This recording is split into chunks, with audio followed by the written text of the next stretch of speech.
আসসালামু আলাইকুম dear viewers, আশা করি সকলেই ভালো আছেন। আজকে আমি দেখাবো চাকরির পরীক্ষার গণিতের জন্য অনবদ্য একটি বই, সেটি হচ্ছে আশরাফুজ ম্যাথ ককটেল, এটি প্রিলি। তো এমসিকিউ পরীক্ষার জন্য আশরাফুল ম্যাথ ককটেল বইটি কেমন হবে সেই বিষয়ে আলোচনা করব।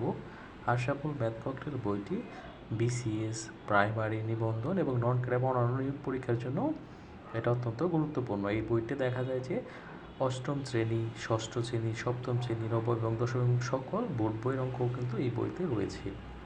তো এই বইটি আমরা আসলে দেখব এই বইটি আসলে কেমন।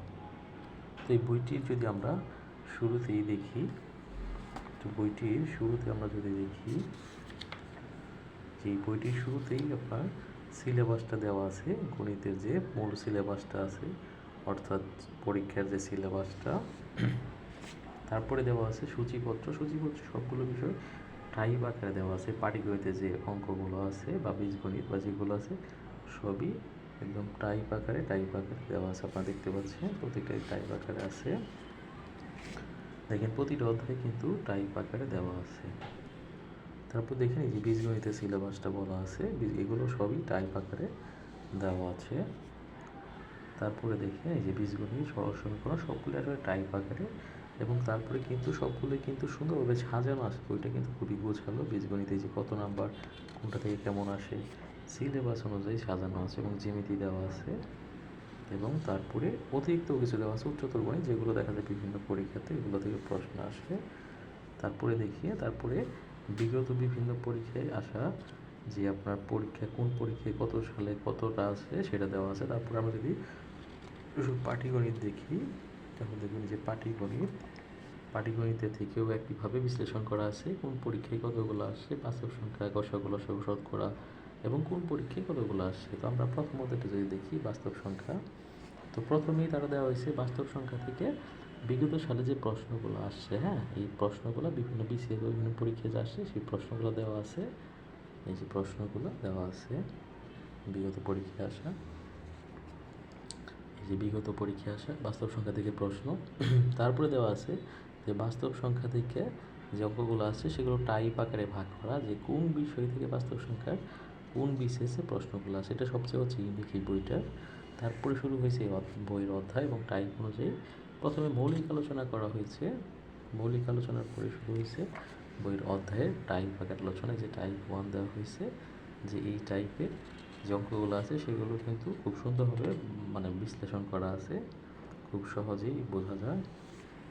তারপরে দেখেন এই টাইপ 1-এর যে অঙ্কগুলো আছে, তারপর দেখে আমরা শুরু হলো টাইপ 2। এই টাইপ 2 থেকে যে অঙ্কগুলো আসছে সেগুলো কিন্তু তারা এই জায়গায় আলোচনা করছে, যে টাইপ 2-এর ভিতরে যে অঙ্কগুলো আসছে, অর্থাৎ প্রত্যেকটা জিনিসই কিন্তু টাইপ আকার একদম বিশ্লেষণ করে করা হয়েছে, আলোচনা করা হয়েছে প্রত্যেকটাই টাইপ। তারপরে যে টাইপ 3, হ্যাঁ, অর্থাৎ প্রতিটা টাইপ আকারে কিন্তু আলোচনা করা হয়েছে। প্রত্যেকটা অধ্যায় এভাবে টাইপ আকারে কিন্তু আলোচনা করা হয়েছে।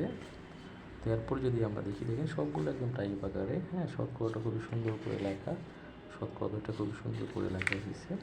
আমরা যদি এখন বীজগণিত অংশে চলে যাওয়ার চেষ্টা করি, আমরা বীজগণিত অংশে যেটা দেখতে পারি একইভাবে কিন্তু বইটা সাজানো। যে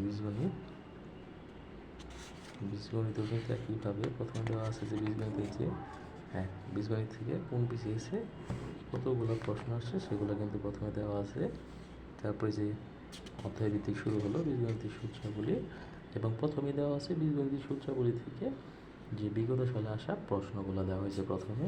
এই যে বিগত সালে আসা প্রশ্ন বীজগণিতিক সূত্রাবলী থেকে বিভিন্ন বিসিএসে, হ্যাঁ, এই যে বিসিএসের প্রশ্নগুলো দেওয়া আছে। তারপরে দেওয়া আছে এই যে বীজগণিতিক সূত্রাবলী থেকে কী কী টাইপের প্রশ্ন আসে এবং কোন বিসিএস আসছে, এটা সবচেয়ে ইউনিক এই বইটার ইউনিক দিক। তারপরে শুরু হয়েছে একটু বেসিক আলোচনা, এবং বেসিক আলোচনার পরে যেটা শুরু হয়েছে সেটা টাইপ আকারে, এই টাইপ আকারে অনুশীলনী আলোচনা।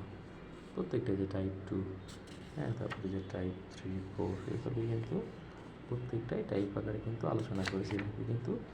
আবার এই দেখেন এই বইটা আরেকটা ইউনিক দিক হচ্ছে একটা কিউআর কোড দেওয়া আছে, অর্থাৎ আপনি কোনো অধ্যায় না বুঝতে পারলে কিউআর কোডের মাধ্যমে কিন্তু অঙ্কগুলো করতে পারবেন। তারপর দেখেন আমরা যদি এখন চলে যাই জ্যামিতিতে, জ্যামিতি এবং পরিমিতি। তো এই যে জ্যামিতি থেকে এবং পরিমিতি থেকে কী কী প্রশ্ন আসছে কোন সালে সেটাও কিন্তু বলা হয়েছে বিশ্লেষণ করে। তারপর দেখেন যে রেখা গুণ ত্রিভুজ নিয়ে কথা বলা হয়েছে। তো প্রথমে যে রেখা কোণের ভিতরে যে তাদের আলোচনা করা হয়েছে রেখা কোণ ত্রিভুজের বিগত সালের প্রশ্ন এবং তাদের টাইপ দেওয়া হয়েছে কী কী টাইপের প্রশ্ন আসছে, এবং তারপরে কিন্তু ওই টাইপ ধরে আলোচনা করেছে এবং সাথে কিওয়ার্ড স্ক্যানার আছে। আপনার কোনো সমস্যা হলে কিন্তু কিওয়ার্ড দেখতে পারেন। সো এটা একটা অসাধারণ বই বলতে পারেন। আমার দেখার মতে গণিতের জন্য এটা একটা অসাধারণ বই। পরিমিতি সব কিছু একদম গোছানো, পরিমিতি থেকে কী কী প্রশ্ন আসে এবং বিসিএসে খুবই গোছানো একটা বই। তো আমার দেখা মতে এটা হচ্ছে বিসিএসের জন্য একটা সবচেয়ে গোছানো একটা যে বই আছে, অর্থাৎ বিসিএস প্রিলির জন্য যে একটা গোছানো বই, সেটাই হচ্ছে কিন্তু আশরাফুল ম্যাথ ককটেল বইটি। সো এই বইটি পড়লে আপনাদের অবশ্যই উপকার হবে বলে আশা করি। সবাই আমার চ্যানেলটিকে সাবস্ক্রাইব করবেন। ধন্যবাদ।